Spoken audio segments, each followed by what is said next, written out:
works best, and half fill it with fresh cold milk. It is important that the milk is straight from the fridge. Purge and wipe the steaming wand and place the tip just below the surface of the milk. Turn it on and heat the milk to around 40 degrees Celsius or lukewarm. As the volume of the milk in the jug increases, maintain the same position.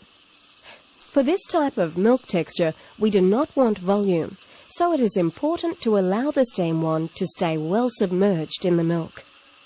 Heat to 65 degrees Celsius, then turn off the steaming wand. The milk should be shiny, velvety, smooth and bubble-free. Most importantly, it should be the right consistency for pouring, a bit like thick pouring cream. If there are any bubbles, tap the jug on the bench. Keep the milk moving in the jug by swirling it until you are ready to pour.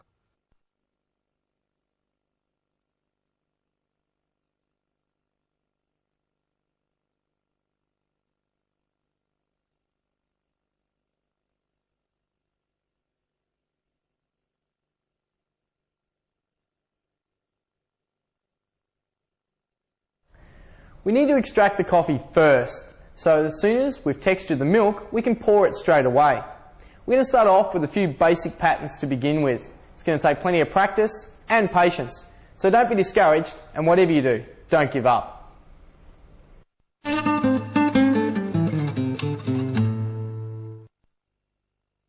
Pour the milk against the back of the cup so that it forms a B.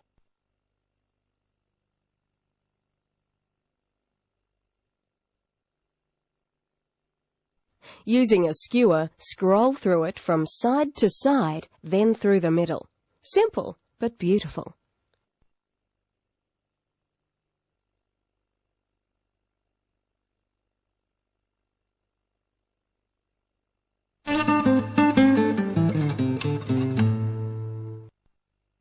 Pour the milk into the center of the coffee, bringing the crema up to the top with the milk underneath it. About 2/3 through, tilt and jiggle the jug from side to side.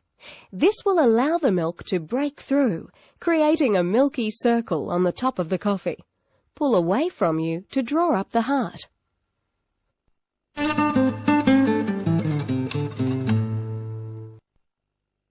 Pour the milk into the center of the coffee, bringing the crema up to the top with the milk underneath it.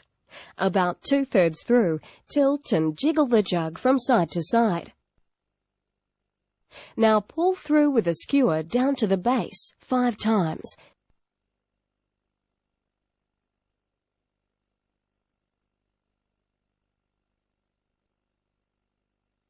Then pull out from the base in between.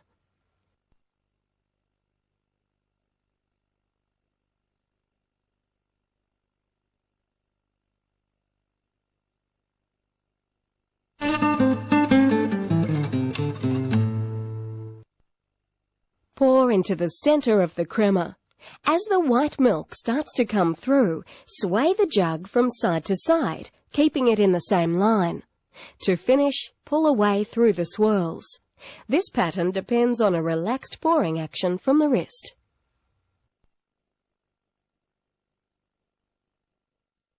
We're going to move on now and have a look at some patterns using chocolate syrup. They're a lot of fun and look great. The possibilities are endless. For these patterns, you will need a squeezable bottle with a fine nozzle, chocolate powder, a cup, a dessert spoon, skewers, and a good imagination. To make the syrup, you'll need a double shot of espresso.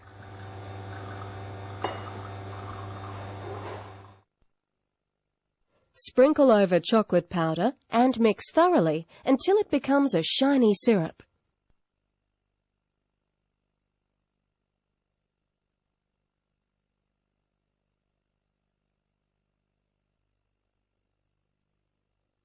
Pour the syrup into the squeezable bottle with a fine nozzle and refrigerate until cold.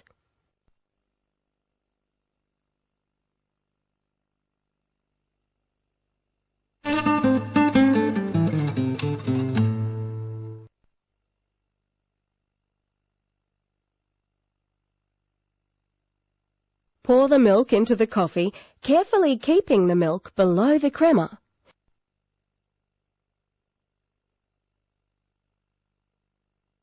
Spoon a dollop of foam into the middle.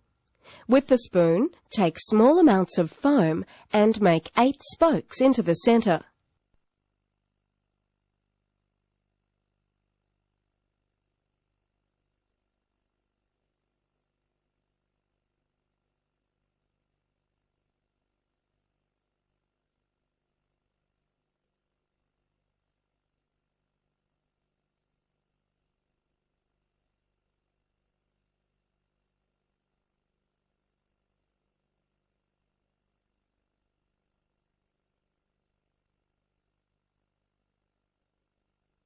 Using a skewer, start from the centre of the coffee and spiral out to the edge of the cup in one fluid movement.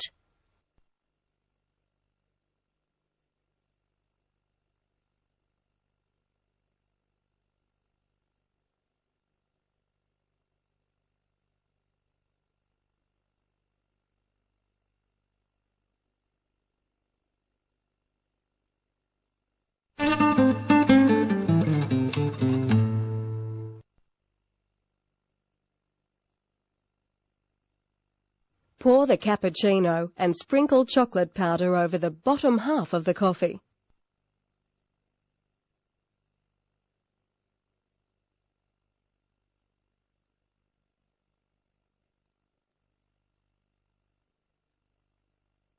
Then, draw a chocolate stripe around the outside of the top.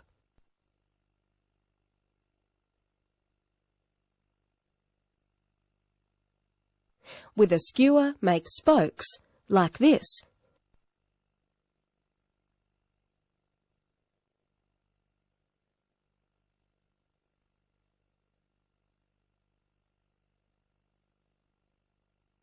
Then top with milk to create the sunrise.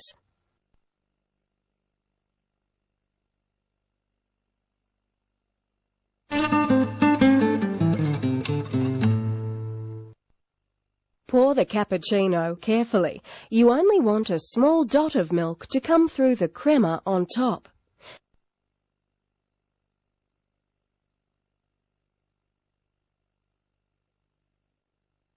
Spoon foam around the outside carefully, about 1 centimetre wide.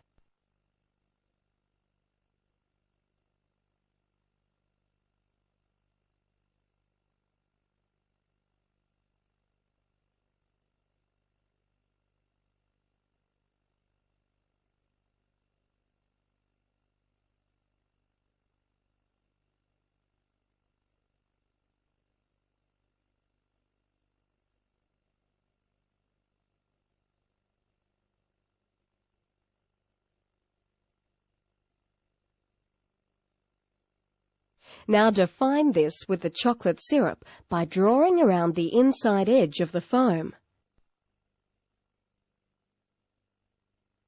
Then another stripe around the small circle of foam in the centre.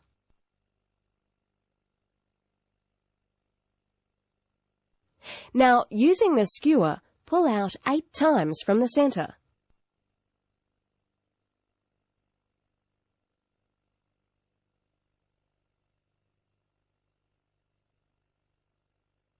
Then another 8 times in the other direction, working from the outside.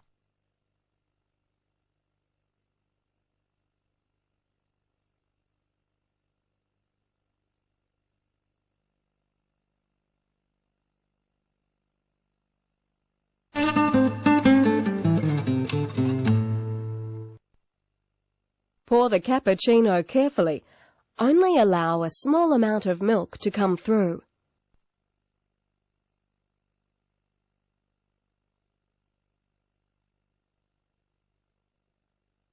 Spoon foam onto the centre.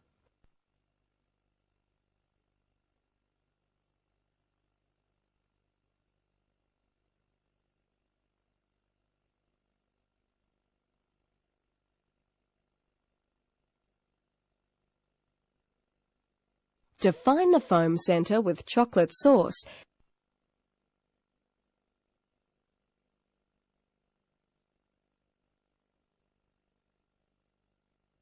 Then swirl through with a skewer.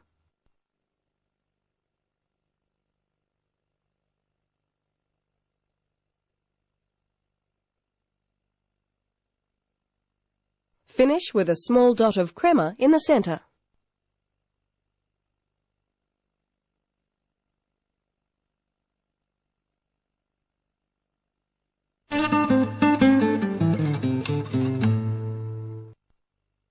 This time with a latte. Pour carefully against the back of the glass so the milk crema stays on one side of the surface. Draw 4 to 5 horizontal lines through the area on top of the coffee where the milk crema and the coffee crema meet.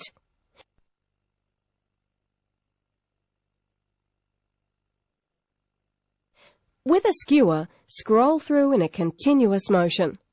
There are many variations of this simple pattern. These lattice patterns are great examples.